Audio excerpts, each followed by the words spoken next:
വിദേശ നിക്ഷേപകർ ഇന്ത്യൻ ഓഹരി വിപണിയിലേക്ക് തിരികെ എത്തുന്നു. രണ്ടാം പാദഫലങ്ങൾ കരുത്താവുമെന്ന് അനലിസ്റ്റുകൾ.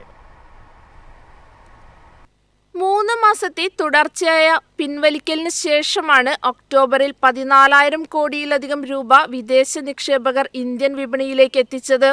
ഇതിന് 5 കാരണങ്ങളാണ് വിപണി വിദഗ്ധർ ചൂണ്ടിക്കാണിക്കുന്നത്. ആദ്യത്തേത് ജൂലൈ-സെപ്റ്റംബർ പാദത്തിലെ കമ്പനികളുടെ വരുമാനത്തിലുണ്ടായ മുന്നേറ്റമാണ്.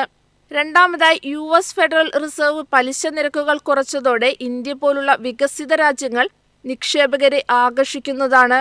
മൂന്നാമതായി US ഇന്ത്യ വ്യാപാര കരാറിൽ വിപണിക്കുള്ള പ്രതീക്ഷയാണ്.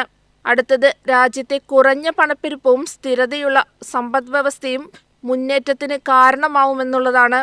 സമീപകാല തിരുത്തലുകൾക്ക് ശേഷം ഓഹരി വില കുറഞ്ഞതും വിദേശീയരെ ആകർഷിക്കുന്നുണ്ടെന്നാണ് മോർണിംഗ് സ്റ്റാർ റിസർച്ചിലെ ഹിമാൻഷു ശ്രീവാസ്തവ പറയുന്നത്.